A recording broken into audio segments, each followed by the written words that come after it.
E aí, seguidores, tudo bem com vocês? Bom, na aula de hoje, logo no começo, eu vou estar levantando uma pergunta para vocês irem pensando durante o vídeo. Vocês também pagariam o preço? Vocês sofreriam tudo que as pessoas sofreram? Correriam todos os riscos, correriam perseguições, para que outras pessoas mais pra frente pudessem ter a Bíblia em mãos? Você já parou para pensar o privilégio que a gente tem simplesmente por ter a Bíblia nas nossas mãos? A gente conseguir ler ela no nosso idioma, conseguir ler ela livremente e pregar a sua palavra sem ninguém perseguir a gente, ameaçar com morte. A gente poder ler numa linguagem mais atual, uma linguagem mais recente ou uma linguagem mais antiga também. E mesmo com tudo isso, mesmo com essa facilidade, a gente não dá o devido valor a ela. Vou falar um pouco sobre uma tribo na Indonésia que recebeu bíblias de missionários. Bom, na Indonésia, segundo o grupo Missões Portas Abertas, entre os 50 países que os cristãos mais sofrem perseguição, a Indonésia fica em 49º lugar, ou seja, na posição 49. E por essa posição ser baixa, 49 para 50, a gente pode pensar que a perseguição lá é pouca. Mas muito pelo contrário, a perseguição lá é bastante alta ainda. E muitas pessoas que convertem do islamismo são perseguidas pelos seus familiares. Mas a maior parte da perseguição na Indonésia acontece pela forma de isolamento social ou também pelo abuso verbal. Na Indonésia, missionários foram lá nessa tribo chamada Kimial, não sei se a pronúncia está certa, mas missionários foram nessa tribo, levaram a palavra de Deus e aquela tribo recebeu eles bem. E depois de um tempo, uma missionária, ela conseguiu traduzir a Bíblia para a língua deles e depois eles levaram alguns exemplares dessa Bíblia para o povo. E nesse vídeo, se vocês forem ver, recomendo que vejam, é muito bonito de ver, porque eles reconhecem a Bíblia como a palavra sagrada de Deus. Então quando eles recebem, eles veem a Bíblia chegando, a caixa com as Bíblias, eles ficam muito felizes, eles fazem festa, eles dançam, comemoram. E quando eles vão pegar a Bíblia, eles pegam no maior cuidado para não amassar, não acontecer nada com ela. Então, isso para os missionários e também para a gente aqui vendo, é muito gratificante saber que uma pessoa está conseguindo fazer a diferença em tribos, lugares que ainda não conhecem a palavra de Deus. E esses missionários pagaram o preço. Eles pagaram o preço de ser perseguidos, ter a chance de ser perseguidos, serem até mortos na Indonésia, né? Mas eles foram lá do mesmo jeito, levaram a palavra de Deus para essa tribo e agora eles estão colhendo os frutos, porque essa tribo aceitou a palavra de Deus, agora estão com a Bíblia traduzida na língua deles, vão entender mais ainda e talvez eles levem até para outras pessoas e começa a crescer o número de cristãos na Indonésia, né? darana nyundi yibuda abna gigit memero dara memero kom simnene wenena nyundi yibu nisin mati sampe wahyu gigit tangkal wenena wala yosimna igin kom kiaman. The one pastor had said, it says in the Gospel of John that in the beginning was the Word, and the Word was with God, and the Word was God. And Jesus is that Word, and Jesus is coming, and we need to be there to meet Him. Just blew me out of the water. I thought, Lord, this is how we know that it's you doing something here. E com esse povo da tribo Kimial, a gente pode aprender um pouco com eles também. Porque eles viram todo o sofrimento que a missionária teve, todo o trabalho que ela teve para entender a língua deles e conseguir traduzir para uma Bíblia para eles conseguirem entender melhor o que ela estava falando. Então, eles dão um valor, por isso que eles ficam felizes, eles comemoram quando ela chega, porque eles sabem tudo o que passou para eles conseguirem chegar onde eles estão hoje. Because I knew they would be happy. But the emotion that came out was just so overwhelming to me. I thought, we have no idea. You know, we have had the Word of God for so long. We have taken it for granted. We have resources, we have translations, we have, you know, all these different things, and we don't cherish it. We don't realize what a precious gift we have and hold in our hands. And these guys were realizing that and saying, God, you've come to us through the Word. Para que a gente possa ser igual ao povo da tribo Kimial que eu falei antes, a gente precisa tentar entender todo o processo que as outras pessoas tiveram para que hoje em dia a gente tenha a Bíblia disponível em português nas nossas mãos. E a gente já sabe que o Brasil foi colonizado pelos portugueses. E em Portugal, a Bíblia era exclusividade do clero. Então eles não achavam necessário ter a Bíblia traduzida para o povo do Brasil. E então, aqui no Brasil, eles liam a Bíblia de duas formas. Ou inteira em latim, ou eles dividiam o Antigo Testamento e liam em hebraico, e o Novo Testamento em grego. E qualquer outro tipo de idioma lido aqui era considerado heresia e a pena para isso era a morte. E avançando na história, quando os franceses chegaram no Brasil no ano de 1555, eles trouxeram junto com eles 5 missionários calvinistas. E esses missionários escreveram a primeira confissão de fé nas Américas e foram mortos simplesmente por serem fiéis à palavra de Deus. De 1630 até 1654, por conta da colonização holandesa no Nordeste brasileiro, a Igreja Reformada Holandesa promoveu a evangelização dos índios potiguaras. Pelos próprios índios, os trechos da Bíblia foram traduzidos para a língua tupi. Então, um dos primeiros protestantes brasileiros foram os próprios índios que moravam aqui, porque eles que traduziram a Bíblia para o seu povo. E só em 1712 chegaram os primeiros exemplares da Bíblia traduzidos em português por João Ferreira de Almeida. Foram 150 exemplares que chegaram no Brasil do Evangelho de Mateus. Na verdade, esses livros deveriam ser entregues às pessoas que falavam português nas Índias Ocidentais, mas o navio foi interceptado pelos franceses e foi levado a um porto no Rio de Janeiro. A primeira Bíblia completa em português chegou no Brasil somente em 1808, quando a família real portuguesa fugiu para o Brasil se escondendo de Napoleão Bonaparte na invasão de Portugal. E depois disso, com a abertura dos portos e também com o Tratado de Comércio com a Inglaterra, a Sociedade Bíblica Britânica enviou 12.000 exemplares do Novo Testamento, escritas em português por João Ferreira de Almeida. E aí, seguidores, tudo bem com vocês? Continuando a aula do Eduardo, eu vou contar uma história para vocês. Em 1792, no país de Gales, em uma vila chamada Vila Allen, morava uma menina que se chamava Mary Jones. Essa menina tinha 8 anos quando começou a sonhar com ter a sua própria Bíblia. Porém, nem ela e nem seus pais sabiam ler, porque na vila não tinha escola. Mas, quando eles iam ao culto e ouviam o pastor pregar e contar as histórias da Bíblia, Mary Jones ficava cada vez mais fascinada e tinha cada vez mais o desejo de ter a sua própria Bíblia. Eles eram muito pobres e, na época, os livros eram muito caros e raros, inclusive a Bíblia.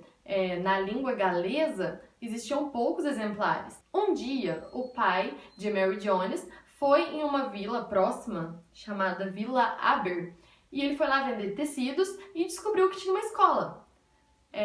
Assim que ele descobriu, ele matriculou Mary Jones, ela começou a estudar, e logo no começo ela se tornou já uma das melhores alunas da turma e aprendeu a ler rapidamente. Tanto é que foi escalada para ler um trecho bíblico na aula. Quando a professora percebeu que ela gostava muito da Bíblia, convidou ela para ir na sua casa para ler a Bíblia, para poder ler a Bíblia. E ela ia sempre na casa dessa professora. Mas isso não fazia com que ela ficasse conformada. Ela ainda queria ter sua própria Bíblia. Então ela decidiu que trabalharia e guardaria o dinheiro quanto tempo fosse necessário para conseguir comprar sua Bíblia. E assim foi.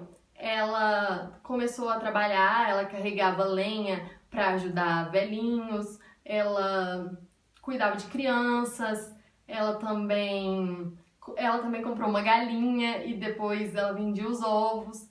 E assim foi, ela foi juntando dinheiro e ela juntou dinheiro por 6 anos. Ela tinha 16 anos quando ela tinha o dinheiro, né, para comprar a Bíblia. E aí ela foi conversar com o pastor, perguntar onde ela poderia comprar a Bíblia. Ele disse que o lugar mais próximo que ela encontraria uma Bíblia seria uma cidade que se chamava Bala, e era a 40 quilômetros de distância da vila. Como não tinha nenhum meio de transporte, a família era muito pobre, ela teria que ir de a pé até essa cidade.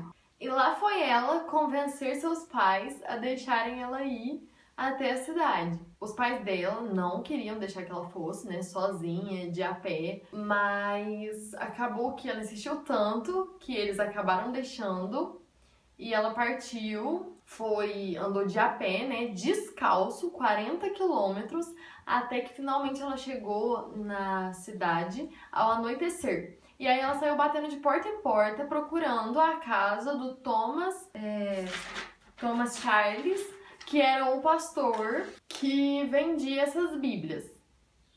Quando finalmente ela encontrou a casa dele, ela manifestou, né, disse a ele que ela queria uma bíblia.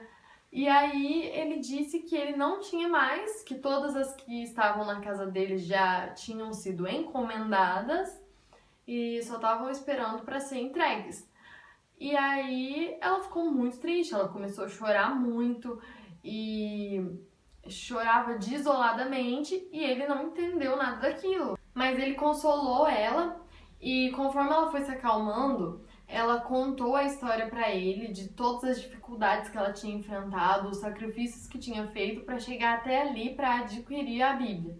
E ele ficou tão comovido e nesse momento ele se lembrou de que uma das Bíblias que estava encomendada tinha sido encomendada por uma pessoa que falava mais de um idioma, então não precisava necessariamente da Bíblia em galês. Então ele pegou aquela Bíblia e vendeu para ela. E ela ficou muito, muito feliz, foi embora super feliz. Quando chegou em casa, foi logo ler com seus pais e fim feliz para a história.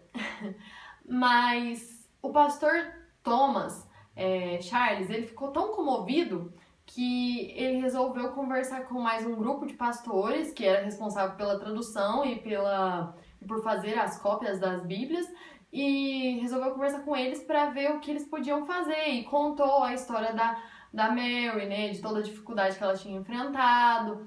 E aí eles ficaram tão comovidos que resolveram montar a primeira sociedade bíblica com a intenção de facilitar o acesso das pessoas à Bíblia. Com essa história, eu queria fazer algumas perguntas. A primeira delas é: por que você acha que a Mary fez tanto esforço, ela fez tanto sacrifício para conseguir uma Bíblia? Bom, eu acho que não é porque apenas era um sonho dela, mas porque ela sabia o valor das palavras que estavam nesse livro. Ela sabia que era a palavra de Deus e que era um alimento para nossa alma. E quando ela ouvia aquelas palavras, o coração dela era cheio, então ela sabia que precisava. A outra pergunta é mais para a gente refletir. A gente sabe de muitas e muitas histórias de pessoas que se sacrificaram para que o reino de Deus fosse sempre crescendo e que o evangelho fosse anunciado. Muitas pessoas que morreram, que foram torturadas, que dedicaram as suas vidas a isso. A gente também aprendeu várias histórias de pessoas que traduziram a Bíblia. A gente aprendeu, por exemplo, que o Lutero não só fez a reforma protestante, como também traduziu a Bíblia. E assim, ele começou o trabalho dele de tradução da Bíblia, mas ele não conseguiu terminar, porque é um trabalho muito longo.